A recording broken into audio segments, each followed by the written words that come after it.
Hello and welcome to my channel In Search of Wonder. My name is Anne and this is my weekly wrap-up.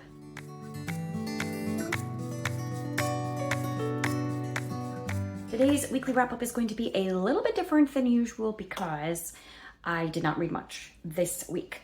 Life has been lifing pretty hard, y'all. So I had my teacher training this week and it was a little bit longer and than in the past. Like the days were longer, and also I had to be present for more than I have in the past. Being a specialist teacher, I don't usually have to attend all of the sessions. There's usually a decent amount that are not applicable to me, but I was basically there the whole day, Monday through Friday. And then on top of that, this week was one of those weeks where we had something going on, appointments or social things, whatever, every single night of the week except for one. And so then that was my one time to catch up on other responsibilities, you know, my one night at home. And then today, this is Saturday as I'm filming this has been a crazy day already. I volunteered at an event at my church, and then I went and met a group of ladies for an appointment that we had. And then tonight is supposed to be my nephew's birthday party, so I'm squeezing this in here. All of that, I have not read much. I am keeping on top, for the most part, of Ruth by Elizabeth Gaskell, which I am buddy reading with Kelly at Kelly Reads a Lot. And it's really been fantastic to hear her insights and her thoughts. I think I am probably enjoying this book significantly more than it would have if I had read it on my own. And it's just been so interesting to hear each other's thoughts about it. So I have not finished that, and I haven't really been reading anything else except that earlier in the week I did complete reading the graphic novel version of Northanger Abbey. And this is in the Marvel series of adapted classics for graphic novel. And it was really well done as far as the story itself goes. I really appreciated how the author who adapted the text from the novel for the graphic novel version, I feel like she did a fantastic job. It really holds true to Austen's storyline and to her characters as the way they are portrayed in the book. And it uses a lot of Austen's language. She was obviously striving to be very faithful to the book. So that was really well done. I don't read graphic novels on a regular basis, so I'm not sure how it, like if someone had never read Northanger Abbey and wasn't an Austen fan, but they do like graphic novels and they picked this one up, would they love it as a graphic novel? Or is it merely of interest sake because, you know, we already know and love Austen, and so it's interesting to see it in graphic novel form? I'm not sure. I would be curious what people would think about that. But I enjoyed it. One thing I did not like was the artwork in the book itself is very different from this art that you see on the front, which I really like this art. I think it's beautiful. And this is the back. So I really love that. But then obviously, I'm not sure if it's two different artists or just two different styles. The art on the inside is very, very different. Like this is Catherine, who is this girl. They look nothing like each other, in my opinion.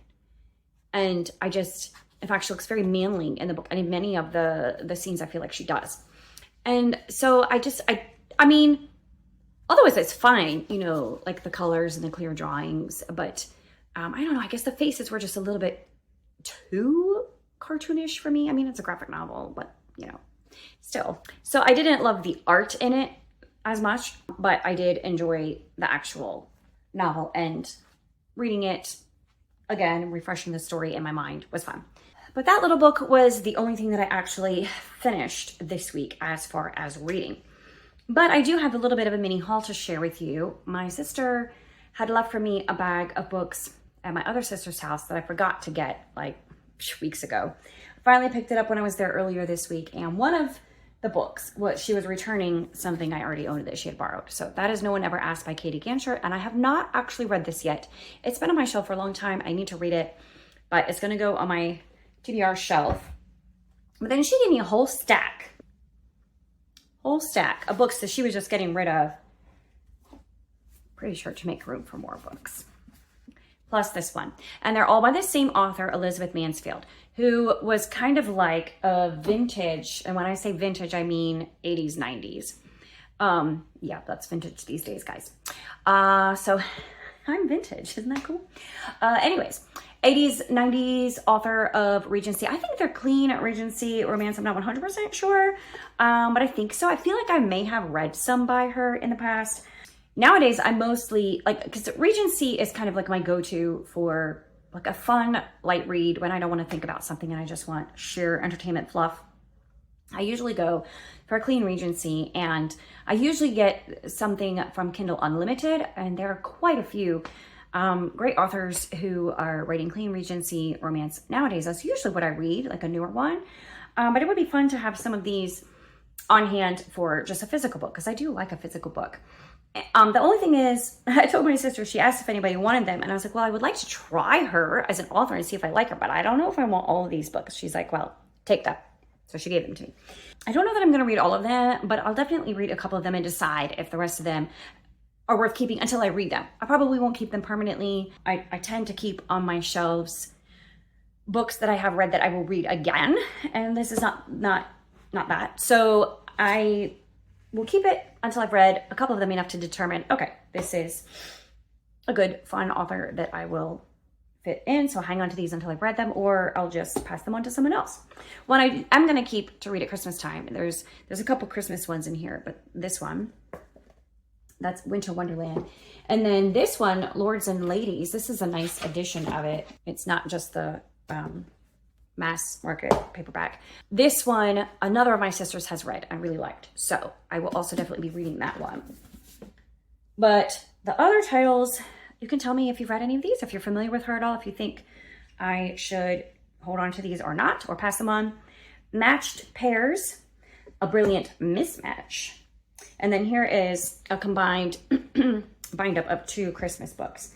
The Fifth Kiss. Now this one is like, it's like a real, it's from 1981. Practically ancient. Can you see that? The Phantom Lover. A Grand Deception, A Very Dutiful Daughter. A Splendid Indiscretion, A Regency Charade, A Prior Engagement, and Miscalculations. So we'll see if any of those are of interest to me. And then, that's not all. I picked up a couple books at a thrift store near me. I guess it was last weekend. My husband and I were on our way home from running errands, and I was like, oh, hey, let's just stop in this thrift store. It's one of my favorites. Unbeknownst to me, they were having like a get rid of all the clothing sale because they had way too much summer stuff especially, and they just needed to make room for like fall and winter stuff. And so they were just like everything, all of the clothing except for what they have in their boutique, which is like new tags or designer brand name, whatever. Everything else was $1 or 50 cents, the clothes, all of it.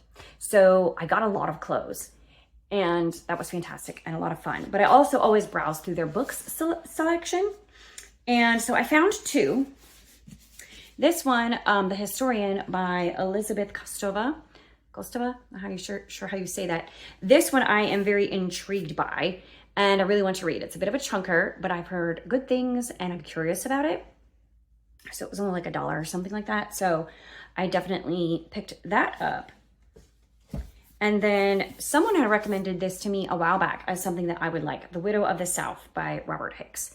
So Civil War era is not my favorite to read about. Not at all. So that's why when it was recommended to me, I didn't like want to write out and pick it up and start reading it. But put it in my noggin for future reference. And then I saw this really nice copy at the thrift store. And I thought, oh, well, I will get that. And perhaps at some point there will be some sort of reading challenge or readathon that will inspire me to pick it up and actually read it. And then Sweet Shatona, which if you have not been to Shatona Haddock's channel, go ahead and check her out. She's also an author. And she was talking back in Jane Austen July about the prayers of Jane Austen, which was a little book that she had that has the prayers that Jane Austen wrote in it. And I mentioned in one of my videos that that is one that I wanted to get for myself. So Shatona was so sweet and sent that to me, and I keep forgetting to show it to everyone. Such a beautiful copy. Look at that gold leaf there. The Prayers of Jane Austen. And it has these beautiful drawings inside, and then the prayers written in there. So these are just prayers that Jane Austen wrote for her family to recite at meal times and evenings. So just a beautiful little book to add to my Jane Austen shelf and to read through. So thank you, Shotona, so kind of you. And I love having that book. So now I have two very important things. First of all, this is, if you haven't been following along, this is my 1-year anniversary on BookTube. So I'm celebrating with weekly gifts that I want to give to one of you. And the first week I gave a copy of Born of Gilded Mountains, and Tammy won that one from Believe in Yourself. And then last week, the book that I wanted to pass on to someone else was nonfiction, Heaven by Randy Alcorn. And so today I am going to choose from my mug of names that entered to win that. And I will choose a winner today and try to get that in the mail this week. This coming week is not as busy as the previous week, as long as I get all my lesson planning done, which is looking a little iffy right now, let's be honest. All right, so, and this is Greta Anderson. So Greta, actually, I don't know if you have a channel, so I will tag you in this and hopefully try and get in touch with you and to get you your copy of this book. And of course, I have something that I would like to give to one of you today. And this is not a book. In fact, I am modeling for you, but you can't really see it. So I'm gonna fiddle with the camera here and see if I can show you a little better what I'm giving this week. So this t-shirt says Obstinate Headstrong Girl. Can you guess what that's from? I'll give you a few seconds. That is a quote from Pride and Prejudice. That is what Lady Catherine de Bourgh says to Lizzie Bennet. You have to imagine it from the 1995 version, the BBC version, the movie adaptation. The Lady Catherine de Bourgh in that was Obstinate Headstrong Girl. So, yes. And that is me in a nutshell. Obstinate Headstrong Girl. So I asked my husband to design a t-shirt for that. And these are available for anyone if you want to purchase this t-shirt with his design on it for yourself. I love the colors that he picked. It's like a burnt orange and a teal. Love it.